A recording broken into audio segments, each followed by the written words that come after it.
আল্লাহ রাব্বুল আলামিন আমাদেরকে পৃথিবীতে একা একা ছেড়ে দেন, পৃথিবীতে পাঠিয়ে দিয়ে আল্লাহ পাক আমাদেরকে আসমানি কিতাব দিয়েছেন। কি দিয়েছেন? প্রত্যেক যুগে যুগে আসমানি কিতাব এসেছে, তাওরাত, জাবুর, ইনজিল, কোরআন এসেছে।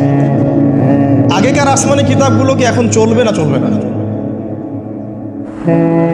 আগেকার আসমানি কিতাবগুলো কি এখন চলবে না চলবে না? যখন থেকে নবী মুহাম্মদ সাল্লাল্লাহু আলাইহি ওয়াসাল্লাম নবী হয়েছেন এবং তার উপরে কোরআন নাজিল হয়েছে, এখান থেকে নিয়ে কিয়ামত পর্যন্ত অন্য কোনো আসমানি কিতাব কেউ মানলে কি চলবে না চলবে না? এ বিষয়ে নবী সাল্লাল্লাহু আলাইহি ওয়াসাল্লামের একটা হাদিস পড়ি, তারপর সামনে যাই।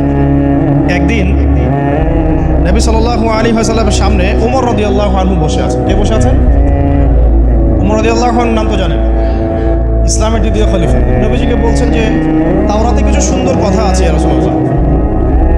এই কথা বা এই স্টেটমেন্ট শোনার সাথে সাথে নবী সাল্লাল্লাহু আলাইহি ওয়াসাল্লামের চোখ মুখ রাগে লাল হয়ে, হাদিসটা মিশকাতে আছে, রাগে লাল হয়ে নবী সাল্লাল্লাহু আলাইহি ওয়াসাল্লাম বলছেন যে ইয়া ওমর, হে ওমর, তুমি আমার সামনে তাওরাত পড়ছো? জেনে রাখো, লাউ কানা মূসা হাইয়ান, যদি মূসা আলাইহিস সালাম এখন জীবিত থাকতো। তাওরাত কার উপর নাজিল হয়েছে?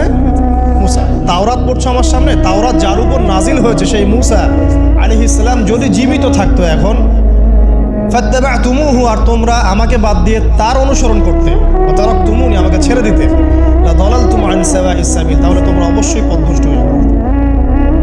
তাওরাত পড়ছো, এখন যদি মূসা আলাইহিস সালামও জীবিত থাকতো আর তোমরা আমাকে বাদ দিয়ে নবী মূসার অনুসরণ করা শুরু করতে, তোমরা অবশ্যই জাহান্নামী হয়ে যাবে। লাউ কানা মূসা হাইয়ান, যদি মূসাও জীবিত থাকতো এখন, আবার যদি জীবিত করা হয় আলাইহিস সালাম, লাত্তাবা'নি, অবশ্যই তাকে আমার অনুসরণ করতে হবে। এটা কি বুঝতে পারছেন? এই কারণে শেষ জামানা যখন ঈসা ইবনে মারিয়াম আসবেন, তিনি নতুন কোনো শরীয়ত নিয়ে আসবেন না। কি নিয়ে আসবেন? তিনি মুহাম্মদ সাল্লাল্লাহু আলাইহি ওয়াসাল্লামের অনুকরণ রূপেই পৃথিবীতে আসবেন ইনশাআল্লাহ। আল্লাহ পাক আমাদেরকে দিয়েছেন আল কোরআন, এবং কোরআন এর ব্যাখ্যা হচ্ছে হাদিস। নবী সাল্লাল্লাহু আলাইহি ওয়াসাল্লাম বিদায় হজের ভাষণে বলেছেন, এই হাদিসটা খুব ভালো করে মনে রাখবেন। তিনি বলেছেন, তারাকতু ফিকুম আমরাইন, আমি তোমাদের মাঝে মাত্র দুটা বস্তু ছেড়ে যাচ্ছি। কয়টা বস্তু? দুটা বস্তু।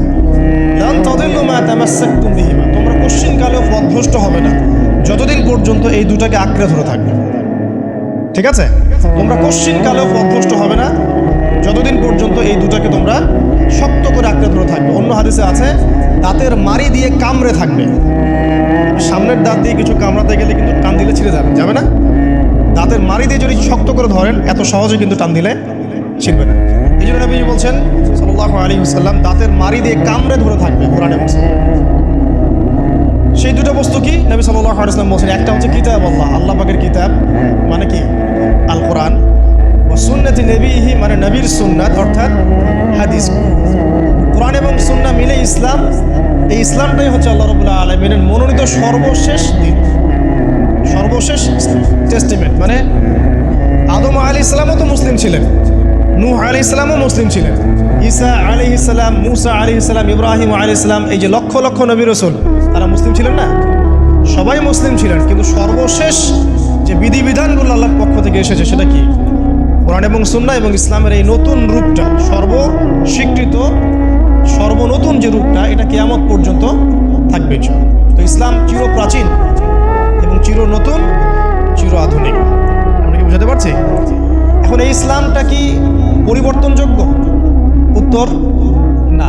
আল্লাহ পাক সূরা মাইদার 3 নম্বর আয়াতে বলছেন, আল ইয়াউমা আকমালতু লাকুম দীনাকুম ওয়া আতমামতু আলাইকুম নি'মাতি ওয়া রাদিতু লাকুমুল ইসলাম দীনান। আল্লাহ পাক বলছেন, আজকে আমি তোমাদের উপরে দ্বীন ইসলামকে পরিপূর্ণ করে দিলাম। পরিপূর্ণ করে দেওয়ার অর্থ হচ্ছে এখানে সংযোজন বিয়োজনের কোনো সুযোগ নাই। কেউ যদি বলে 5 ওয়াক্ত নামাজের জায়গায় 6 ওয়াক্ত বানাই দিব আমরা, ঠিক আছে? সুযোগ আছে? সুযোগ নাই। যাকাতের বিধানটা খুব কঠিন মনে হয়, যাকাতের নিসাবটা একটু কমাই দিব, পারবে? ইসলামের চুল পরিমাণ কিছু ঢোকানোর, বের করার কোনো সুযোগ নাই। কেন নাই? কারণ আল্লাহ পাক এই দিনটাকে পরিপূর্ণ করে দিয়েছে। আল ইয়াউমা আকমালতু লাকুম দীনাকুম, দিনটাকে কামেল করেছে। কামেল মানে, কামেল পাস মানে কি? সার্টিফিকেট পাইছে পরিপূর্ণ, তাই না? সার্টিফিকেট সব কিছু না, জ্ঞান সব কিছু। এবং এই জ্ঞান শুধুমাত্র বই পড়ে অর্জিত হবে এমনও নয়। জ্ঞান আসে কার পক্ষ থেকে? আল্লাহর পক্ষ থেকে। এটা মনে রাখবেন, জ্ঞান আল্লাহর পক্ষ থেকে আসে। হ্যাঁ, জ্ঞান কখন আসবে? যখন আপনি পরিশ্রম করবেন, আপনার পরিশ্রম আল্লাহ পাক দেখবেন, ধারাবাহিকভাবে লেগে থাকবেন, আল্লাহর কাছে বেশি বেশি দোয়া করবেন, পাপ ছেড়ে দিবেন, গুনাহ ছেড়ে দিবেন, গুনাহমুক্ত অন্তর নিয়ে আল্লাহর কাছে কান্নাকাটি করবেন, আল্লাহ পাক ইনশাআল্লাহ ইলম দান করবেন ইনশাআল্লাহ। ইমাম শাফি রাহিমাহুল্লাহ বলতেন যে আমি অনেক পড়ি কিন্তু ভুলে যাই। তার ওস্তাদ তাকে বললেন যে তুমি পাপ করা ছেড়ে দাও, যদি গুনাহ করতে থাকো তাহলে তোমার অন্তরে আল্লাহর নূর নাজিল হবে না।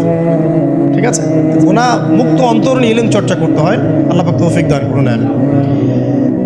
আর ইলম অর্জন করে যদি অহংকার আর হিংসা চলে আসে তাহলে সেই ইলম হবে শয়তানের ইলম।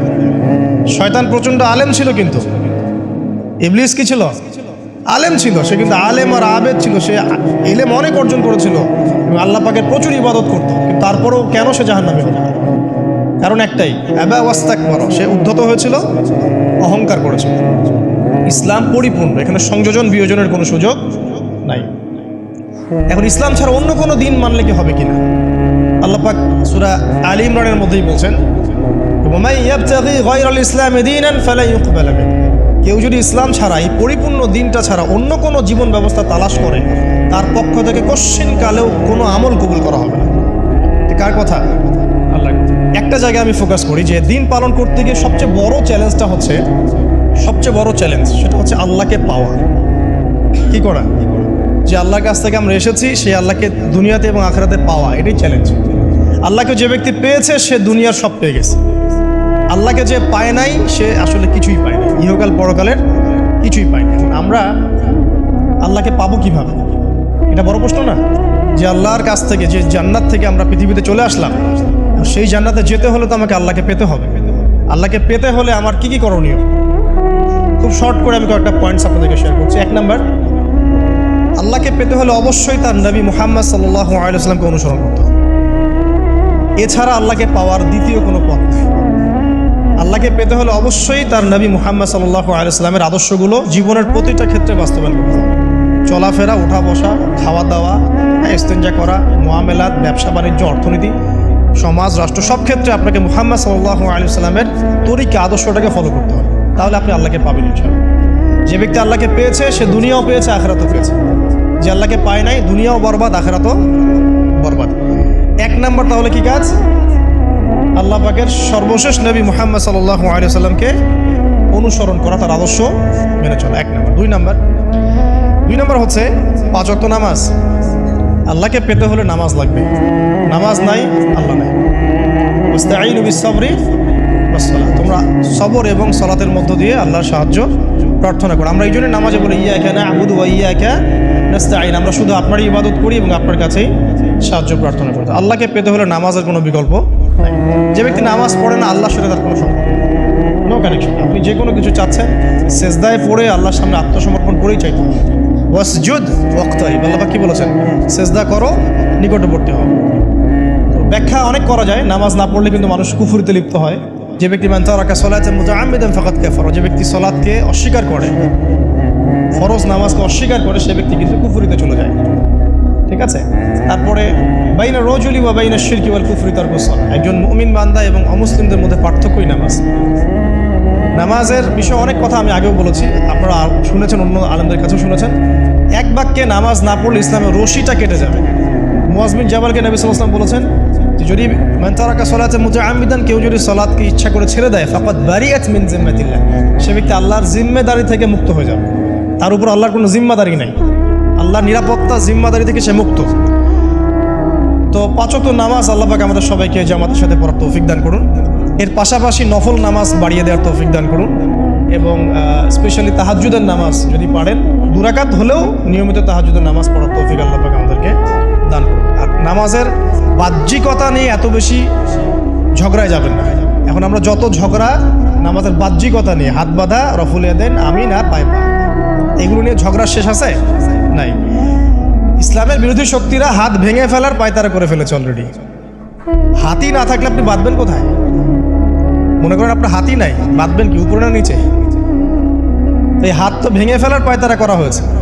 এখন আপনি পড়ে আছেন বাঁধার কোন জায়গায় বাঁধবেন সেটা নিয়ে, অথচ পুরো বৈশ্বিক চক্রান্ত মুসলিমদের বিরুদ্ধে হাতটাই ভেঙে ফেলে দিবে। তুই বাঁধবি কোথায় হাত? তারপর দেখব। এটা আমরা বুঝতে পারি না। এটা বোঝার জন্য যে জ্ঞান, ইলম, নূর দরকার তা তো নাই আমাদের মধ্যে। এই জন্য আপোষের ঝগড়া নিয়ে পড়ে আছে। যে ছোটোখাটো যে ইখতিলাফি মাসআলাগুলো চলে আসছে দীর্ঘদিন থেকে, এগুলোর কোনো সমাধানে আসতে পারবে না কিন্তু কেউ। পক্ষে বিপক্ষে কথা চলতেই থাকবে কিয়ামত পর্যন্ত, ওইগুলো নিয়ে আমরা ব্যস্ত আছি। তা আমি রিকোয়েস্ট করবো নামাজের আধ্যাত্মিকত্বের দিকে ফোকাস করুন। নামাজের আধ্যাত্মিকত্ব কি? আপনি আল্লাহর সামনে দাঁড়িয়েছেন, দুনিয়ার সাথে এখন আপনার কোনো সম্পর্ক নেই। আপনি এবং আল্লাহ, মাঝখানে কিছু নেই। নামাজে যা পড়ছেন, সূরা ফাতিহা, অন্যান্য সূরা, রুকু, তাসবিহ, সিজদা, তাশাহুদ, দুরুদ, অর্থ বোঝার চেষ্টা করেন, অর্থের দিকে ফোকাস করেন, আল্লাহকে পাবেন ইনশাআল্লাহ। সিজদায় রুকুতে যখন যাচ্ছেন, আপনি চিন্তা করেন যে আপনি মহাবিশ্বের মহা শক্তিধর আল্লাহ রাব্বুল আলামিনের সামনে মাথা নত করেছেন। আপনি চিন্তা করেন যে আল্লাহ আপনাকে দেখছেন। এখন যখনই মানুষ নামাজে দাঁড়ায়, আল্লাহ পাক তার দিকে দৃষ্টি নিবদ্ধ হয়, এবং যখন মানুষ এদিক ওদিক তাকানো শুরু করে নামাজে, আল্লাহ পাক মুখ ঘুরিয়ে নেন। হ্যাঁ, নামাজে ওই যে আমরা যে ডিজিটাল নামাজ পড়ি না, এখন ডিজিটাল মানে 4 রাকাত নামাজ 4 মিনিটে শেষ। এক রুকু করলে সেজদা পাওয়া যায় না, সেজদার তাসবিহ পড়লে আবার এদিকে দেখা যায় যে দ্বিতীয় সেজদায় চলে গেছে অলরেডি ওঠার আগে। অনেক ক্ষেত্রে ইমাম সাহেবরাও খুব দ্রুত নামাজ পড়ান, অনেক দ্রুত পড়ান। এত দ্রুত নামাজ পড়াবেন কেন? নামাজ জামাতে পড়লে সংক্ষিপ্ত করতে বলা হয়েছে, কিন্তু এত দ্রুত তো পড়তে বলা হয়। এখনও দেখবেন মক্কা মদিনায় গিয়ে নামাজ দেখবেন, মাশাআল্লাহ, নামাজটা তাদের মাশাআল্লাহ এটার প্রশংসা না করলে হকাদা হবে। নামাজটা অসাধারণ, ধীর স্থিরভাবে ফজরের নামাজ 20 মিনিট, 15 মিনিট, 20 মিনিট পড়াচ্ছে নামাজ, রিল্যাক্স। নামাজে দাঁড়ালে চমৎকার তেলাওয়াত হচ্ছে, আপনি ভুলে যাচ্ছেন নিজেকে। তেলাওয়াত হবে চমৎকার, এবং সবচেয়ে ভালো যিনি তেলাওয়াত করতে পারেন তাকে নামাজে দিতে হবে। রিল্যাক্সে নামাজ পড়বে। ক্ষেত্র বিশেষে আপনি শর্ট করতে পারেন, কিন্তু সবসময় কেন আমরা 4 রাকাত নামাজ 3 মিনিটে শেষ করে দিচ্ছি? আবার নামাজের পর দোয়াটা হবে লম্বা, অথচ নামাজটাই ছিল দোয়া, নামাজটাই কিন্তু দোয়া। এখন সেজদায় আমরা যদি কান্নাকাটি করতে না শিখি, আল্লাহর সামনে আমি মাথা নত করেছি, এখানে নিজের মনের যত আবেগ, আকুতি, দোয়া, এগুলো আল্লাহর সামনে ঢেলে না দিতে পারি, এই দোয়া কালাম না শিখি, তাহলে তো নামাজের আধ্যাত্মিকতা অর্জন হলো না। সাহাবীরা কেমন করে নামাজ পড়তেন যে নামাজ পড়ার পরেও তাদের গা থেকে তীর বের করা যায়? কিভাবে তারা নামাজ পড়তেন? তাহলে নবী সাল্লাল্লাহু আলাইহি ওয়াসাল্লাম কিভাবে নামাজ পড়তেন যে নামাজ পড়ার ফলে তার পা মোবারক ফুলে যাইত? 1 রাকাতে তিনি 4 পারা কোরআন তেলাওয়াত করতে পারলেন কিভাবে? তো তাদের নামাজ আর আমাদের নামাজ, আল্লাহ রাব্বুল আলামিন তার রাসূলের মাধ্যমে একটা হাদিসে জানিয়েছেন যে এমনও অনেক নামাজি আছে, নাউযুবিল্লাহ, আল্লাহ পাক আমাদেরকে তাদের অন্তর্ভুক্ত না করুন, যে নামাজ পড়ার পরে আল্লাহ রাব্বুল আলামিন এই নামাজটাকে ওই নামাজের মুখের উপর নিক্ষেপ করে দেয়। তোমার নামাজের আমার কোনো দরকার নেই। আল্লাহ পাক আমাদেরকে হেফাজত করুন। ধীর স্থিরভাবে পড়ে, রিল্যাক্স, তাড়াহুড়ার কিচ্ছু নাই। ওয়ামা খালাকতুল জিন্না ওয়াল ইনসা ইল্লা লিয়াবুদুন, শুধুমাত্র আল্লাহর ইবাদত করার জন্যই তো পৃথিবীতে এসেছি। হোক না দোকানটা 5টা মিনিট পরে খুললে কি হবে? হ্যাঁ, জমিতে যান, জমিতে আধা ঘন্টা পরে গেলে কি হবে? যে আল্লাহ পাক আপনাকে বাঁচিয়ে রাখতে পারেন, সে আল্লাহ পাক আল্লাহর পথে সময় দিলে আপনাকে অফুরন্ত রিজিকও তো দিতে পারেন না? আপনি আল্লাহর হয়ে যান, বাকি সব আল্লাহ আপনার দায়িত্ব নিয়ে নেবেন। ইনশাআল্লাহ আপনি নিজে আল্লাহর হয়ে যান, আপনার সব কিছু দায়িত্ব কে নিয়ে নেবে? আল্লাহ নিয়ে নেবে। আল্লাহ পাক আমাদেরকে ধীর স্থিরভাবে আধ্যাত্মিকত্ব অর্জন করে নামাজ পড়ার তৌফিক দান করুন, আমিন। তো দেখুন, আল্লাহকে পাওয়ার সবচেয়ে সেরা মাধ্যম কি? নামাজ। তার আগে বলেছি নবী সাল্লাল্লাহু আলাইহি ওয়াসাল্লামের অনুসরণ। আল্লাহকে পাওয়ার তৃতীয় একটা মাধ্যম বলে দিই আমি, সওম বা রোজা রাখা। অল্প সময় গুটিয়ে নিচ্ছি, সওম বা রোজা রাখা। রোজা কেন আল্লাহকে পাওয়ার মাধ্যম জানেন? কারণ রোজা রাখা অবস্থায় আমরা কিন্তু গোপনে পানাহার করি না, করি? আমরা রোজা রেখেছি, গোপনে কিন্তু পানি খেতে পারি, কেউ দেখবে না। গোসল করছেন, আপনি পানি খেতে পারেন, কেউ দেখবে না। লুকিয়ে লুকিয়ে আপনি কিন্তু খাবার খেতে পারেন, কেউ দেখবে না, বাসায় কেউ নাই দেখার, কিন্তু আপনি খান না। আপনি সবর করেন, সহ্য করেন, একদম সূর্যাস্তের সময় গিয়ে আপনি ইফতার করেন। এই যে কাজটা আপনি কেন করেন? কারণ আপনি ফিল করেন যে আল্লাহ আপনাকে দেখছেন।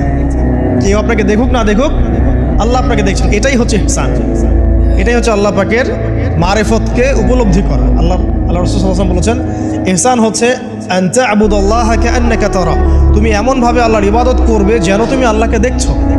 ওয়া ইল্লাম তাকুন তারাহু ফাইন্নাহু ইয়ারাক, তুমি আল্লাহকে দেখতে না পারলেও বিশ্বাস করবে আল্লাহ তোমাকে দেখছেন। এটা রোজা রাখলে উপলব্ধি হয় না যে আল্লাহ আমাকে দেখছেন? এটা হচ্ছে আল্লাহকে পাওয়ার মাধ্যম। এই জন্য রমাজানের রোজা অবশ্যই রাখবো ইনশাআল্লাহ। পাশাপাশি এই যে সোমবার, বৃহস্পতিবার, এই যে মাসের 3 দিন আইয়ামে বীজের সওম আছে, 13, 14, 15, আরাফার সওম, আশুরার সওম বা নফল সওম, এগুলো রাখার অভ্যাস করলে আল্লাহকে পাওয়া যাবে ইনশাআল্লাহ। আল্লাহ পাক আমাদেরকে বেশি বেশি সওম রাখার তৌফিক দান করুন, এবং আমাকে আপনাদের সবাইকে বিগত জীবনে আমরা যারা বিভিন্ন সময় সওম রাখি নাই, বা রাখতে পারি নাই, বিভিন্ন সালাত পড়ি নাই, করতে পারি নাই, এগুলোকে হিসেব করে আদায় করার তৌফিক আল্লাহ পাক দান করুন। আমিন। 4 নম্বর একটা মাধ্যম বলে দিই আল্লাহকে পাওয়ার, সেটা হলো তিলাওয়াতে কোরআন। কোরআন তেলাওয়াত যে যত বেশি করবে, অর্থ উপলব্ধি করে পড়বে, সে আল্লাহ পাককে চাক্ষুষ পাবে ইনশাআল্লাহ। মানে আল্লাহ রাব্বুল আলামিন একটা চিঠি দিয়েছেন, মনে করেন আপনাকে, আপনার একজন কথার কথা এক্সাম্পল দিচ্ছি, যে আপনার কোনো একজন বন্ধু আছে অনেক দূরের কোনো দেশে, তা আপনি তাকে দেখেনও নাই, আপনি তাকে চিনেনও, মানে আপনি তার চেহারা দেখেন নাই, তাকে চিনেন না, তার সাথে যোগাযোগের মাধ্যম হচ্ছে আপনার চিঠি বা মেসেজ, ঠিক আছে? এখন সে আপনাকে কিছু মেসেজ পাঠালো, এই মেসেজের মধ্যে সে কিছু ইনস্ট্রাকশন দিয়েছে যে এইগুলো করতে হবে, এগুলো করতে হবে, বা আপনার প্রতি ভালোবাসার ইজহার করছে। আর এই মেসেজটা যদি আপনি পড়তে পারেন, তাহলে আপনি আপনার বন্ধুর সাথে একটা কানেকশন তৈরি করলেন না? বুঝতে পারছি না? আচ্ছা, এখন সমস্যা হচ্ছে কি, আমরা ওই মেসেজটা পড়তেই পারি না। আমরা তো কোরআনটা পড়তেই জানি না, তাহলে মেসেজটা পাবো কীভাবে? আর যারা পড়তে জানি সেই ভাষাটা বুঝি না। এখন ওই বন্ধু মনে করেন চিঠি লিখেছে বাংলা ভাষায়, আর আপনি বাংলা পড়তে জানেন না, তাহলে কি পারবেন উপলব্ধি করতে তার মনের ভাব, সেই বন্ধুর আবেগ, ভালোবাসা, প্রেম আপনি কি উপলব্ধি করতে পারবেন? লিখেছে সে উর্দু দিয়ে বা ইংরেজিতে, আপনি ইংরেজি বোঝেন না, ইংরেজি লিখতে পারেন না, তাহলে কি আপনি তার চিঠি বুঝতে পারবেন? এখন আমরা যেহেতু আরবি বুঝি না, এই কারণে কোরআনের মধ্যে কি বলেছেন আল্লাহ রাব্বুল আলামিন আমরা উপলব্ধি করতে পারছি। আমি কি বুঝতে পারছি? তো কোরআন শুধুমাত্র তিলাওয়াত করা যথেষ্ট নয়। তিলাওয়াত করলে আপনি প্রত্যেক হরফে 10 টাকা পাবেন, কোনো সমস্যা নাই, কিন্তু ওই মেসেজটাকে উপলব্ধি করতে হলে আপনার অর্থটা জানতে হবে। অর্থ জানলে পরে আপনি দেখবেন আল্লাহকে আপনি চাক্ষুষ সামনে পাচ্ছেন ইনশাআল্লাহ। আপনি হতাশ হয়েছেন, হতাশা দূর করার জন্য সূরা আছে। বিপদে পড়েছেন, বিপদ দূর করার সূরা আছে। আপনার রিজিকের সমস্যা কাটানোর সূরা কোরআনে আছে। কোনো হাজতের প্রয়োজন, সূরা ইয়াসিন, হাজতের সূরা চলে আসে। অসুস্থ হয়েছেন, শেফার সূরা কোরআনে আছে।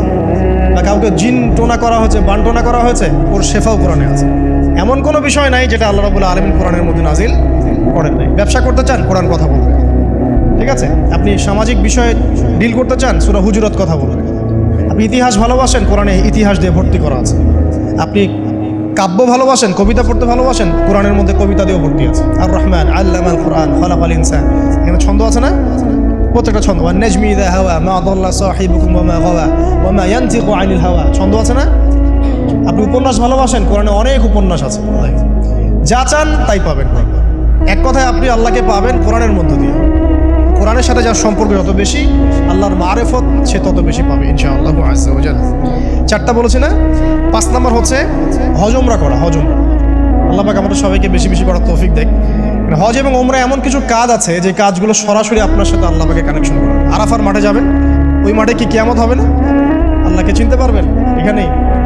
তারপরে যে সাই করেন না, সাফা মারওয়া সাই করে, ওখানে গেলে আপনি বুঝতে পারবেন যে কিভাবে ইসমাইল আলাইহিস সালামকে পানি দেওয়ার জন্য তার মা হাজারা এখানে দৌড়াদৌড়ি করেছে। বাইতুল্লাহ দেখবেন, আপনি চিনবেন যে আল্লাহর তাওহীদ কি জিনিস। চোখে দেখার সাথে সাথে আপনার ভিতরে এমন একটা ফিলিংস আসবে যেটা ভাষায় প্রকাশ করা যায়। চোখে দেখার সাথে সাথে এমন একটা ফিলিংস আসবে, আপনাকে আমি এটা ভাষায় প্রকাশ করে বোঝাতে পারবো না। আপনি জানবেন ইব্রাহিম আলাইহিস সালাম এবং তার ছেলে ইসমাইল আলাইহিস সালাম বাপ বেটা মিলে রাজমিস্ত্রি কাজ করেছে। এটা আপনি জামজাম কূপ দেখবেন, পানি পান করবেন, আল্লাহকে চিনতে পারবেন। এই কূপ অলৌকিক, এই কূপের মতো কূপ নাই পৃথিবীতে, এর পানি কখনো শেষ হয় না। এবং এই পানি খেয়ে মানুষ বেঁচে থাকতে পারে, খাবারের দরকার হবে না। দীর্ঘদিন পর্যন্ত এই পানি খেয়ে মানুষ বেঁচে থাকতে পারবে, খাবারের প্রয়োজন হয় না। তো এই পানির মধ্যে এমন কিছু উপাদান আছে যেটা মানুষের শরীরের রোগগুলোকে শেফা দিয়ে দিবে ইনশাআল্লাহ তাআলা আল্লাহর হুকুমে।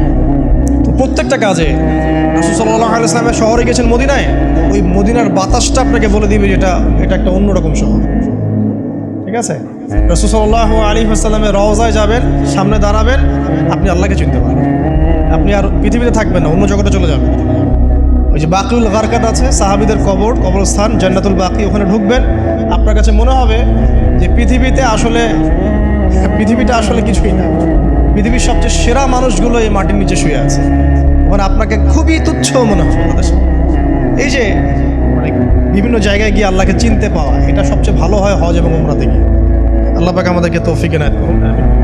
এটা একটা আল্লাহকে পাওয়ার দোষ। যাদের হজ ফরজ হয়ে গেছে অবশ্যই হজ করে ফেলবেন, আর যাদের সামর্থ্য আছে তারা বেশি বেশি উমরা করুন। নবী সাল্লাল্লাহু আলাইহি ওয়াসাল্লাম বলেছেন, এক হজ পরের হজের মধ্যে যত গুনাহ মাফ করিয়ে দেয়, এক উমরা পরের উমরার মধ্যে যত গুনাহ সেগুলোকে মাফ করিয়ে দেয়। আল্লাহ পাক আমাদেরকে এই আমলগুলো করার তৌফিক এনায়েত করুন। 6 নাম্বার বলছি জিকির, আল্লাহ পাকের জিকির বাড়াতে হবে। যে আল্লাহ পাকের জিকির যত বেশি করবে সে আল্লাহ পাকের মারিফত তত বেশি উপলব্ধি করবে, আল্লাহকে পাবে ইনশাআল্লাহ। আর এই জিকির করার জন্যে অজুও শর্ত নয়, জানেন? আল্লাহর জিকির করার জন্য কিন্তু অজু শর্ত নয়। আপনি মনে মনে চলতে ফিরতে অলওয়েজ সুবহানাল্লাহ, আলহামদুলিল্লাহ, আল্লাহু আকবার, লা ইলাহা ইল্লাল্লাহ, আস্তাগফিরুল্লাহ পড়তেই থাকতে পারেন। কষ্টের কিছু আছে? খালি জবান চলবে, খালি জবান চলবে। মাঠে কাজ করছেন, ওই যে লাঙল দিয়ে কাজ করছেন, সেচ দিচ্ছেন, আপনি পড়তে থাকবেন আস্তাগফিরুল্লাহ ওয়া আতুবু ইলাইহি, লা হাওলা ওয়ালা কুওয়াতা ইল্লা বিল্লাহ, সুবহানাল্লাহ, আলহামদুলিল্লাহ, লা ইলাহা ইল্লাল্লাহ, আল্লাহু আকবার। কোনো সমস্যা? কোনো সমস্যা না। রান্না বান্না করছে মেয়েরা, এটা করতে করতে পড়তে পারবে না? গাড়ি ড্রাইভ করছেন, ড্রাইভ করতে করতে আপনি পড়তে পারবেন লা ইলাহা ইল্লাল্লাহ ওয়াহদাহু লা শারীকা লাহু, লাহুল মুলক ওয়া লাহুল হামদু ওয়া হুয়া আলা কুল্লি শাইইন কাদির। যে কোনো কাজ করতে করতেই ইল্লাল ইস্তিনজা, ইস্তিনজা বাদ দিয়ে। ইস্তিনজা কি জিনিস? প্রসাব পায়খানা। এই সময় এগুলো মুখ দিয়ে বলবেন না, দরকার নেই। আপনি এখানে এরপরে যে সময়গুলো আছে এগুলোতে আপনি জিকির বাড়াবেন। যে যত বেশি জিকির করবে তার কলব তত বেশি পরিচ্ছন্ন হবে। যার কলব যত পরিচ্ছন্ন, আল্লাহর নূর তার কলবে তত বেশি আসবে, সে আল্লাহ পাকে তত কাছে পাবে ইনশাআল্লাহ আযজা ওয়া জাল। 7 নাম্বার, দোয়া ইস্তেগফার বাড়িয়ে দেন। আল্লাহর কাছে বেশি বেশি দোয়া করতে হবে, দোয়া বাড়িয়ে দেন। দোয়ার জন্য হুজুর ডাকতে হবে না, দোয়ার জন্য আমাকে ডেকে বাসায় খাওয়ানোরও দরকার নেই। দোয়ার জন্য আপনি যথেষ্ট। নামাজে দাঁড়ান, নামাজের সেজদায় দোয়া করেন। নফল নামাজ পড়েন, নফল নামাজের সেজদায় দোয়া করেন। নামাজের পরে হাত তুলে দোয়া করেন প্রয়োজনে। নামাজে সালাম ফেরানোর আগে দোয়া করেন। যে কোনো ভালো কাজ করেছেন তারপর দোয়া করেন, ঠিক আছে? কোরআন তেলাওয়াত করলেন, দোয়া করেন। তাহাজ্জুদের ওয়াক্তে দোয়া করেন। বৃষ্টি পড়ছে তখন দোয়া করেন, ঠিক আছে? মানে দোয়া কবুলের মোমেন্ট, সময়গুলো, আজান হয়েছে, আজান ইকামতের মাঝখানে দোয়া করেন। এই যে এখন খুতবা হচ্ছে, এই সময় দোয়া করেন, দোয়া কবুল হবে। দিনই মসজিদে বসেছেন, দোয়া করেন, দোয়া করতে থাকেন। যত বেশি আপনি দোয়া করতে পারবেন আল্লাহর কাছে, ইনশাআল্লাহ আল্লাহকে আপনি তত কাছে পাবেন ইনশাআল্লাহ। এটা আল্লাহকে পাওয়ার অন্যতম মাধ্যম। এবং ইস্তেগফার, ইস্তেগফার মানে কি? তওবা করা। আস্তাগফিরুল্লাহাল্লাযী লা ইলাহা ইল্লা হুয়াল হাইয়ুল কাইয়ুম ওয়া আতুবু ইলাইহি। এটা বেশি বেশি পড়বেন। দিনে কমপক্ষে 70 বার বা 100 বার পড়ার চেষ্টা করবেন। আল্লাহ পাক তৌফিক দান। কয়টা বলেছে ভাই? 7টা। আচ্ছা, 8 নাম্বার হচ্ছে সদকা করা। সদকা, দান সদাকা আল্লাহর কাছে খুব বেশি পছন্দের। দান সদকা করার জন্য সম্পদ লাগে না, আমার কথা শুনুন। দান সদকা করার জন্য সম্পদ লাগে না, কলিজা লাগে, মন লাগে। বহু বড় বড় মানুষ আছে দান সদকা করতে পারে না, কোটিপতি, যাকাত দেয় না, আছে না? আর বহু গরিব মানুষ ভ্যান চালায়, কৃষিকাজ করে, দেখবেন 100 টাকা দান করে দিল। মন থাকতে হয়, মন, কলিজা বড় থাকতে হয়। তো যাদের কলিজা বড়, মন বড়, তারা দান সদকা করতে পারবে ইনশাআল্লাহ। আর যার মন বড় সেখানেই তো আল্লাহর নূর আসবে। সংক্ষিপ্ত মনে কি, সংকীর্ণ মনে আল্লাহর নূর কোথা থেকে আসবে? কথা বুঝতে পারে নাই? তো দান সদকা বাড়ান। আপনি 1 টাকা দান করেন, 5 টাকা দান করেন, হালাল রিজিক থেকে 1 টাকা দান করেন, সেটা আল্লাহর কাছে অনেক বেশি পছন্দের। একটা হাদিসে নবী সাল্লাল্লাহু আলাইহি ওয়াসাল্লাম বলেছেন, হালাল উপার্জন থেকে আল্লাহর বান্দারা যখন একটা খেজুরও দান করে, আল্লাহ পাক সেই একটা খেজুরকে আস্তে আস্তে বড় করতে থাকেন, বড় করতে থাকেন, বড় করতে থাকেন। এটা এক পর্যায়ে পাহাড়ের সমান হয়ে যায়। কিয়ামতের মাঠে মানুষ তার দান এবং সদাকার যে ছায়া, এই ছায়ার নিচে অবস্থান করবে। আপনার বিপদ হয়েছে, দান সদকা করেন, বিপদ দূর হয়ে যাবে ইনশাআল্লাহ। জটিল কোনো রোগ হয়েছে, কোনো ডাক্তার ট্রিটমেন্ট করতে পারছে না, সদকা করেন, রোগ ভালো হয়ে যেতে পারে ইনশাআল্লাহ। সদকার ব্যাপক ফজিলত আছে। সদাকা, দান সদাকা, দোয়া, এগুলো তাকদিরের যে বিপদ আপদগুলো আছে না, ঝুলে আছে, আমাদের তাকদিরে বিপদ আছে না অনেক, এগুলোকেও সরিয়ে দিতে পারে। এই শক্তি আছে দোয়া এবং দান সদকার মধ্যে। আল্লাহ পাক আমাদেরকে বেশি বেশি সদাকা করার তৌফিক দান করুন, আমিন। সদাকা নফল না করতে পারলেও কমপক্ষে ফরজ যাকাতটুকু দিবেন, ফরজ যাকাতটুকু দিবেন। কারণ যাকাত, সদকা এবং ব্যবসা এগুলো হচ্ছে ইসলামিক অর্থনীতির মূল ভিত্তি। এর সাথে কৃষিকাজ। আর দুটো বলে শেষ করে দিই। 9 নম্বর হচ্ছে আমর বিল মারুফ এবং নাহি আনিল মুনকারের কাজ করা, মানে সৎ কাজের আদেশ করা, মানুষকে অসৎ কাজে নিষেধ করা। এই কাজটা যে যত বেশি করবে সে তত বড় ব্যবসায়ী। কারণ কি, আপনার দাওয়াতে, আপনার লেকচার শুনে, আপনার বই পড়ে, আপনার নসিহত শুনে যদি একটা মানুষও দিনের পথে ফিরে আসে, ওই একটা মানুষের সারা জীবনের যে নেক কাজ, এই সমস্ত নেক কাজের একটা অংশ আপনি পাবেন। আবার আপনি কাউকে অন্যায় থেকে বারণ করেছেন, আপনার দাওয়াত শুনে কেউ সিগারেট ছেড়ে দিয়েছে, মাদক ছেড়ে দিয়েছে, জেনা ছেড়ে দিয়েছে, পর্ন ছেড়ে দিয়েছে, হারাম সুদ ছেড়ে দিয়েছে, ওই মানুষটা এখন সারা জীবন যত ভালো কাজ করবে, এই পুরো ভালো কাজের একটা অংশ আপনি পাবেন। এর চেয়ে বড় কিন্তু কোনো ব্যবসা নাই। এই কাজটা করলে আল্লাহ পাকের রহমত নেমে আসে, আর এই কাজটা ছেড়ে দিলে আল্লাহ পাকের গজব নেমে আসবে। যখন মানুষ ন্যায়ের আদেশ এবং অন্যায় নিষেধ ছেড়ে দিবে, আল্লাহর গজব নেমে আসবে। আর মানুষ যত বেশি সৎ কাজে আদেশ করবে, অসৎ কাজে নিষেধ করবে, আল্লাহর রহমত তত কাছে আসবে। আল্লাহকে পাওয়া যাবে ইনশাআল্লাহ তাআলা। আল্লাহ পাক আমাদেরকে তৌফিক তৌফিক এনায়েত করুন। আর সর্বশেষ একটা বলে শেষ করে দেই, সেটা হলো যে আল্লাহর দিনের খেদমত করা বা দিনের কল্যাণে নিজেকে নিয়োজিত রাখা, আল্লাহর দিনের খেদমত করা বা দিনের কল্যাণে নিজেকে নিয়োজিত করলে আল্লাহ পাককে পাওয়া যাবে ইনশাআল্লাহ। এই পৃথিবীতে আল্লাহ পাকের সবচেয়ে গুরুত্বপূর্ণ জিনিসটা কি, নিয়ামতটা কি? আল্লাহর দিন না? এই দিন ছাড়া কি পৃথিবীতে আর কিছু আছে? একটা হাদিসে আসছে যে পুরো পৃথিবীটাই তো অভিশপ্ত। পুরো পৃথিবীটা কি অভিশপ্ত? শুধুমাত্র দিনের এলেম অর্জনের জায়গা ছাড়া, তালেবে এলেমদের জায়গা ছাড়া, দিনী মাহফিলগুলো ছাড়া, যেখানে নামাজ হয় এই জায়গাগুলো ছাড়া বাকি সব অভিশপ্ত জায়গা। তো এখানে পৃথিবীতে সবচেয়ে গুরুত্বপূর্ণ এবং ইম্পর্টেন্ট আল্লাহর কাছে প্রিয় জিনিসটা কি? আল্লাহর দিন। তো আল্লাহর সেই প্রিয় জিনিসটাকে যারা এগিয়ে নেওয়ার চেষ্টা করবে, সেই দিনের খেদমত করার চেষ্টা করবে, দিনের জন্য একটা মসজিদ করা, একটা মাদ্রাসা করা, হ্যাঁ, একটা ভালো কোনো প্রকল্প করার চেষ্টা করবে, আল্লাহ পাক কি তাদেরকে রক্ষণাবেক্ষণ করবেন না? আল্লাহ পাক তাদের অভিভাবক হবেন না? নিঃসন্দেহ হবেন ইনশাআল্লাহ। এবং ইনশাআল্লাহ তাআলা তারা পৃথিবীতেও সফল হবে, পরকালেও ইনশাআল্লাহ তাআলা সাফল্যের চাদর তাদেরকে আঁকড়ে ধরবে ইনশাআল্লাহ তাআলা। আল্লাহ রাব্বুল আলামিন আমরা সবাইকে এই দুনিয়াতে আল্লাহকে পাওয়ার তৌফিক দান করুন, এবং যে কাজগুলো করলে পরে আল্লাহকে পাওয়া যায় সেই কাজগুলো বেশি বেশি করে করার তৌফিক আল্লাহ পাক দান করুন। এবং পরকালে আল্লাহ রাব্বুল আলামিন আমাদের গুনাহগুলোকে মাফ করে আল্লাহর রহমতের চাদরে আমাদেরকে আবৃত করে নিন। আল্লাহুম্মা আমিন। আকুলু কওলি হাযা আস্তাগফিরুল্লাহ লি ওয়া লাকুম ওয়া লিসাইরিল মুসলিমিন। বারাকাল্লাহু লানা ওয়া লাকুম বিল আয়াতিল হাকীম। ইন্নাহু তাআলা জাওয়াদুন কারীম ওয়া রাউফুর রহিম।